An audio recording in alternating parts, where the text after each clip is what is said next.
Has a new era of Protea Fire finally arrived?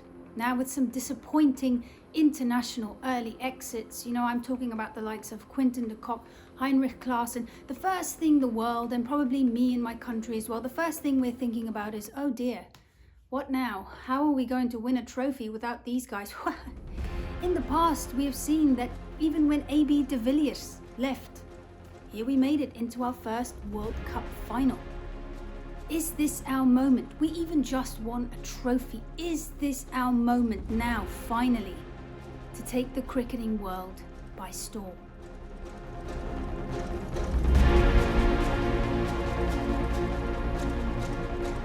I'm just going to reiterate what I just said. You have the likes of Quinten de Kock. I mean, he's not really officially retired, but it doesn't really seem to me that he's going to come back. And let's just face it, if he decides to come back, will there be room for him? I don't think so. You've got the likes of Ryan Rickelton, already stamping his name in the cricketing world as a contender. He bats for Mumbai Indians alongside Rohit Sharma. That's kind of as good as it gets, guys. It doesn't really get any higher than that in the world of T20, other than obviously the World Cup. But now here, against Zimbabwe, Luandre Pretorius.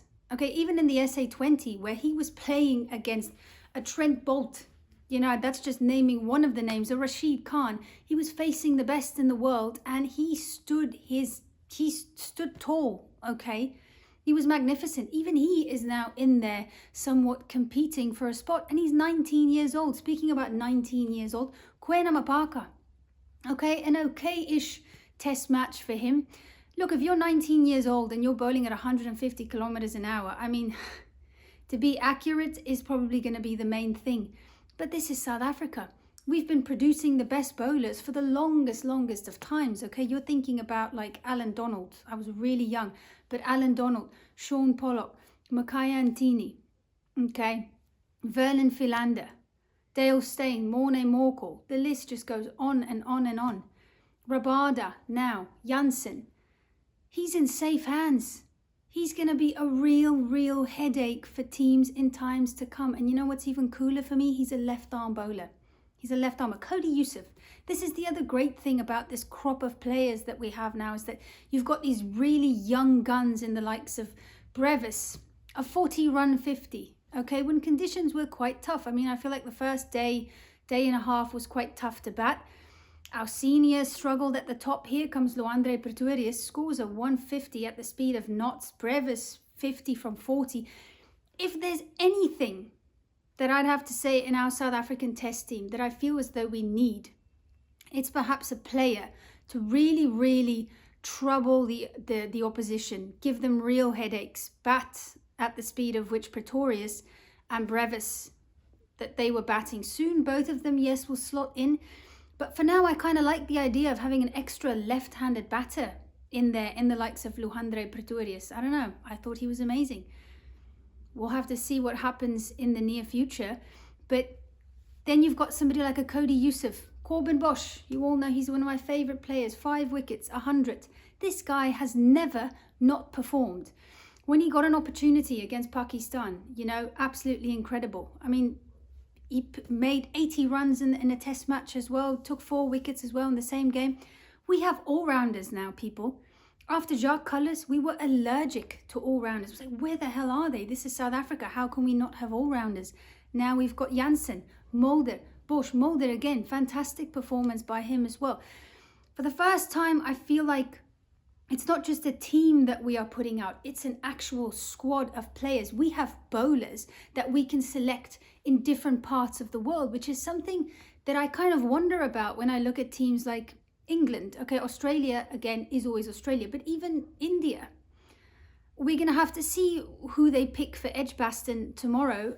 But what I saw in the first match, India versus England, was really, truly, honestly, a coach that's confused and not quite knowing which bowlers to pick for which conditions. And I'm going to just double back on that. It's not as if you don't have those bowlers. You do. They're just not being picked. I don't think not everybody's going to be Bumrah that can bowl all around the world. But what South Africa's got here right now is that I feel you know, I was very adamant about, I still think Corbin Bosch would do really well in India. He hits in England, he hits the pitch really hard. Tall guy, quick guy, fast guy. He always gets runs. I think his average is like 100 in Test cricket. Yeah, he's only played like 2 or 3 games, but he makes runs. He can do them quickly. He can bat with the tail. I'm a big fan of him. Cody Yusuf, 27. Some guys show talent at the age of 19. It's interesting because Corbin Bosch, Rabada, Markram both played together in the Under-19 World Cup, right? Only the other two, Markram, Rabada, got contracts, played for South Africa. Corbin never got that opportunity. The moment he gets that, that's how you can just see the hunger of a player. Cody Yusuf as well, 27 years old. He reminds me of a bit of a Vernon Philander. I don't know. Maybe that's a little bit off. I don't know why. There's something about him. I don't know if we saw him in different conditions, maybe he'd pitch the ball up a bit more, but I don't know why. There's just something. Let me know what you think, but he just feels like something familiar that we've had in our team before. You know, he's that kind of guy that he didn't just bowl well with the new ball. He also came back after the 23rd, 24th over, took some wickets then as well. That's the kind of people that I want in my team. It's not really about the ball, it's about your skills. And my goodness, does he have a lot of them. We've got a Gerald Coetzee waiting. Nortje riddled with injuries. I'm worried about his career. I'm not sure if he'll make a comeback. Do you think Nortje will make a comeback? We've got a Coetzee waiting. Quina Mapaka, like I just said, 19, 150 clicks. We've got enough left arm options. Nandre Burger, another option. Burger, as we would say it in South Africa. So many options. And you think of like the batters as well. They're kind of piling up. We don't really know who to choose. I mean, finally, a country that has been struggling for a while. You know, we were almost bankrupt a couple of years ago, right about that time where it was the SA20 New Zealand tour debacle and everybody attacked us. The story behind the story, people, is that we were almost bankrupt. And yes, I don't agree with choosing T20 cricket over Test cricket, but God, I'd rather choose T20 cricket for a month so that we can still have cricket in a month's time, okay? Because it really was in a dire situation where we were at the point where we probably couldn't even maybe do tours, that sort of thing. So it was a tough decision, but a decision that still got us in the final. And my goodness, did we win that or did we win that? So sometimes you got to make tough decisions. But the SA20, it's another thing to talk about. It's a new kind of crop of players that are putting their hands up. Our talent pool has all of a sudden widened. And this is something that we have to thank India for, because without India, you know, Graeme Smith doing what Graeme Smith does best, you know, gets stuff done. No matter where in the world, he's really good at that. Never won a Test series in India, but you know what I mean. England, Australia, it's a good day's work. So I think that also played a big part. But are we in this kind of purple patch golden era as South Africa, as a nation? And what are the building blocks of that? Shukri Conrad as well, I think it's important to note. A guy who's been involved in our domestic system for years upon years upon years. So if there's anybody who knows, you know, how to scout and find talent, he brought guys back in like Dane Patterson. I don't think there's any other coach in the entire world that would have brought him back into the equation. But with all of our injuries, him knowing Dane from domestic days, brought him back, took a 7 for in a match that we had to win. So just it's just a very exciting time. And like I said, Temba won us that trophy.